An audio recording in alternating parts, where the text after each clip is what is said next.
NCERT academy channel में आपका स्वागत है। ये हम साइंस की क्यूरियोसिटी जो क्लास 7th की बुक है उसका फर्स्ट चैप्टर समझा रहे हैं। तो चलिए देखते हैं। However, it is not just changes in materials around us that we see, or the hidden changes in water that we do not see.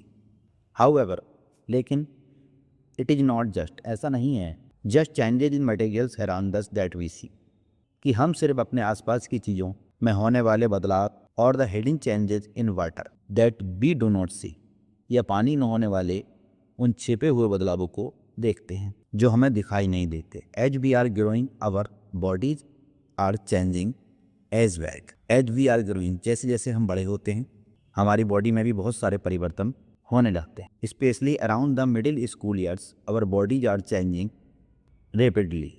Specially जब हम मिडिल स्कूल में जाते हैं तो हमारी जो बॉडी है उसमें बहुत तेज़ी से परिवर्तन होते हैं। यानी मिडिल स्कूल के दिनों में हमारी बॉडी में बहुत तेज़ी से परिवर्तन होते हैं। वाई, क्यों? Not just us humans, there are life process that are essential to all animals for their survival. जीवन के लिए मनुष्य में ही नहीं बल्कि जानवरों में भी ये जैविक परिवर्तन जो हैं ये जानवरों में भी होते हैं। टू ग्रो, बढ़ने के लिए या शारीरिक वृद्धि के लिए, we have to eat and breathe, हम भोजन लेते हैं और सांस लेते हैं। यानी शरीर को बढ़ाने के लिए, शारीरिक वृद्धि के लिए हमें भोजन और सांस की आवश्यकता होती है। Blood has to circulate the nutrients from the food all over the body. जो ब्लड है वो हमारे शरीर में वो भोजन से न्यूट्रिएंट्स लेकर हमारी जो बॉडी होती है उस बॉडी में सर्कुलेट करता है। And so on but by animals alone. लेकिन ऐसा केवल जीव जंतुओं में ही होता है। Do not plants also need food to grow. क्या पौधों को वृद्धि के लिए, टू ग्रो यानी प्लांट्स को ग्रो होने के लिए क्या भोजन की आवश्यकता नहीं होती? How do they get their food, वे अपना भोजन कैसे प्राप्त करते?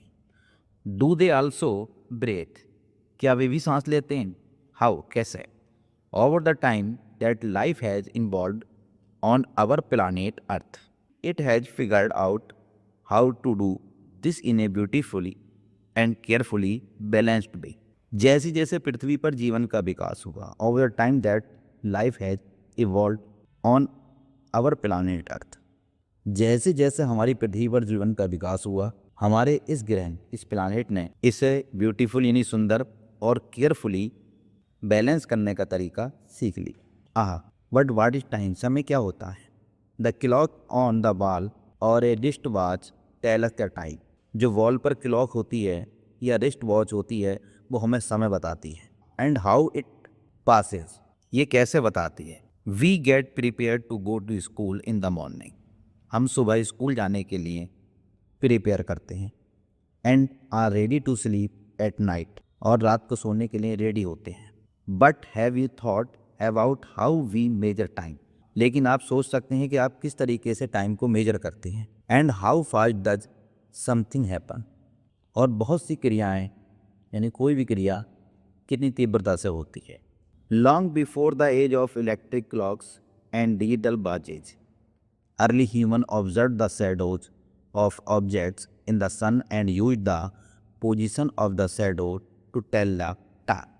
बहुत पहले, जबकि इलेक्ट्रिक क्लॉक और डिजिटल वॉच से भी पहले जो ह्यूमन था वो शैडो से, सन की शैडो का यूज करके जो टाइम था उसका पता लगाता था। यानी इलेक्ट्रिक वॉच और डिजिटल वॉच से पहले जो ह्यूमन थे वो सूरज की छाया से ही समय का पता लगाते थे। Light and shadows are not just useful for shadow puppets और to the tell the time.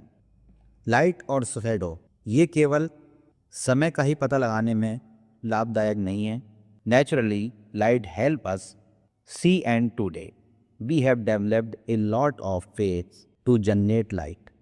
Light जो हमें देखने में भी सहायता करता है, और वर्तमान में यानी वी हैव डेवलप्ड, हमने बहुत से डेवलप किया है a lot of ways to generate light, यानी लाइट को जनरेट करने का हमने बहुत डेवलप किया है। So we can read a book at night, हम रात में कोई बुक भी पढ़ सकते हैं। Even when the sun does not shine, जबकि सूरज नहीं होता है। तो ये किससे हुआ है? ये हमने जो है जो भी इन्वेंशन डेवलप किए हैं उनसे हम लाइट प्राप्त करते हैं और उस लाइट का हम अलग अलग क्षेत्रों में यूज करते हैं। पहले क्या होता था, केवल सनलाइट ही होती थी। अब बहुत से ऐसे प्रोजेक्ट की खोज की गई है जिनसे हम लाइट प्राप्त कर सकते हैं, और जो सूरज की रोशनी से काम होते थे वो हम बिना सूरज की रोशनी के भी कर सकते हैं। But more importantly asking question about the nature, किंतु इससे भी अधिक महत्वपूर्ण है asking question about the nature of light has given us a very deep understanding of the universe believe. इससे भी अधिक महत्वपूर्ण यह है कि लाइट के नेचर के विषय में प्रश्न पूछने से हमें यूनिवर्स की एक डीप यानी वेरी डीप जानकारी मिली है जिस यूनिवर्स में हम रहते हैं। While we will perhaps learn about it only later, light and shadows are not just limited to things around us at home. Light और शैडो जो हैं ये हमारे घर के आसपास की वस्तुओं तक ही सीमित नहीं हैं, बल्कि इसके बारे में हम आगे पढ़ेंगे। ये जो दो पिक्चर दे रखी हैं, इसमें जो फर्स्ट पिक्चर है ये एक्लिप्स को, सोलर एक्लिप्स को शो कर रही है, और जो ये सेकंड पिक्चर है ये पृथ्वी है यानी अर्थ, और इस पर जो ये सनलाइट पड़ रही है ये उसको प्रदर्शित कर रही है। तो इसके बारे में जो चर्चा है वो आगे पढ़ेंगे। फिलहाल इस चैप्टर पर आगे चलते हैं।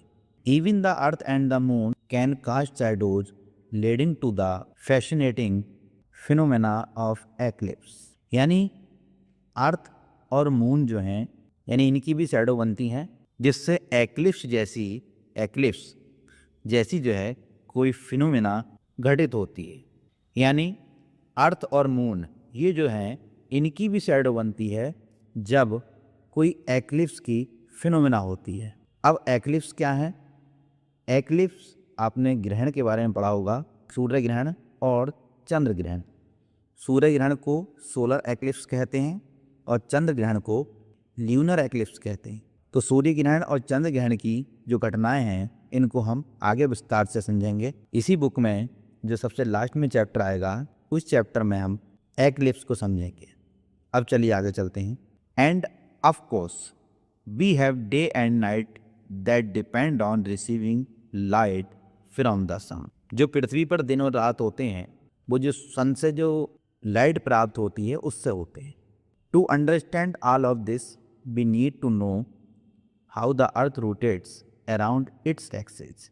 जो दिन रात है और जो क्लाइमेट चेंज होते हैं उन सब का जो संबंध है वो पृथ्वी के रोटेट्स से है। यानी जो पृथ्वी है ये रोटेट्स करती है सूर्य के चारों ओर। And the earth around the sea, यानी मून जो है वो अराउंड करता है, चारों तरफ घूमता है पृथ्वी के।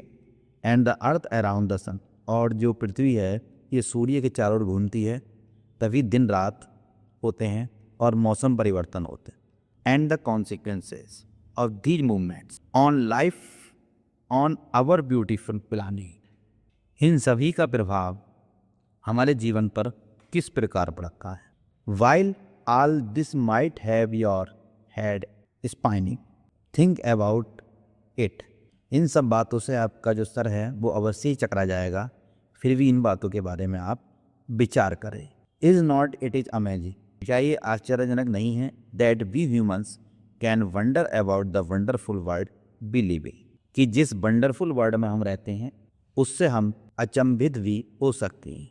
In the chapters that follow you will also make simple observation and do fun experiments and dive into topics that need careful thinking। इसके बाद के चैप्टर में हम ऑब्जर्व करेंगे, कुछ फनी एक्सपेरिमेंट करेंगे और उन टॉपिक्स पर विचार करेंगे जिन पर केयरफुली थिंकिंग यानी केयरफुल विचार करने की आवश्यकता। Each chapter builds on what you already know and encourages you to ask questions, explore, do hands-on experiment and think like a scientist।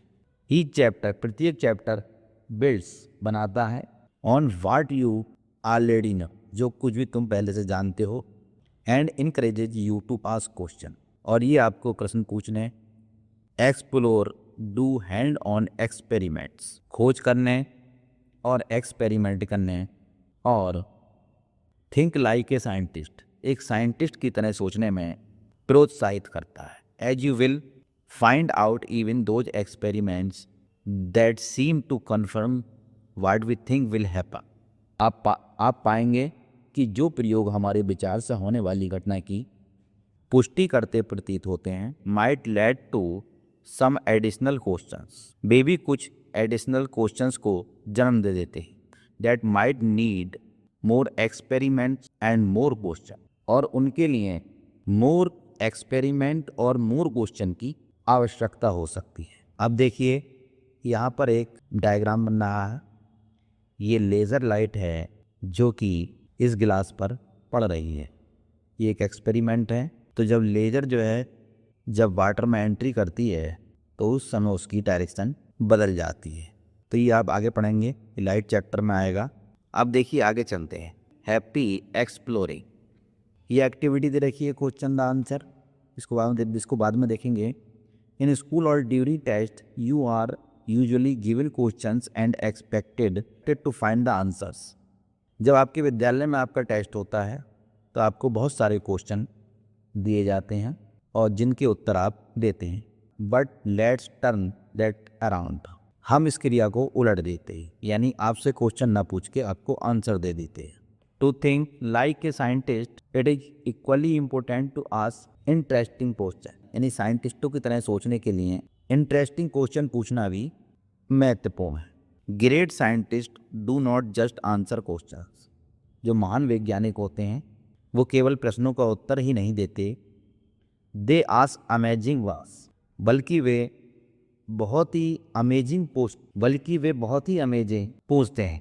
Remember last year we had said, याद करो कि पिछले साल हमने कहा था, to be a wise person you must be a wise person, एक बुद्धिमान व्यक्ति होने के लिए you must be a wise person, तुमको एक प्रश्न पूछने वाला भी बनना जरूरी है, तभी आप एक वाइज पर्सन बन सकते हैं, बुद्धिमान व्यक्ति हो सकते हैं यदि आप प्रश्न पूछते हैं। Look at the answer below, your task is to come up with a curious, creative and fun questions और situation that could lead to these answers. नीचे कुछ आंसर दे रखे हैं, आपको ऐसी परिस्थितियों का निर्माण करना है। Look at the answer below, नीचे दिए गए आंसर देखें, आपका काम है, योर टास्क आपका काम है, क्यूरियस, क्रिएटिव और जो फनी क्वेश्चन है या ऐसी सिचुएशन है जिससे ये आंसर मिल सकें, वो आपको करना है। यानी ये काम आपको करना है कि एक अजीब, क्रिएटिव और मज़ेदार सवाल आपको सोचने। There are never any wrong questions, so let your imagination run wild, कोई भी सवाल गलत नहीं होता, इसलिए जो आपकी कल्पना है उसे उड़ान भरने दें। Since such exercises might not be very familiar, here is an example to help you, क्योंकि ऐसी एक्सरसाइज शायद आपको ज़्यादा पता ना हो, इसलिए आपकी हेल्प के लिए यहाँ पर एक एग्जाम्पल है। सपोज, मान लीजिए, the answer was just make it half, बस इसे आधा कर दो। What all could this be a response to, तो सपोज कीजिए कि कोई आंसर है कि इसे आधा कर दो, तो ये किस बात का जवाब हो सकता है?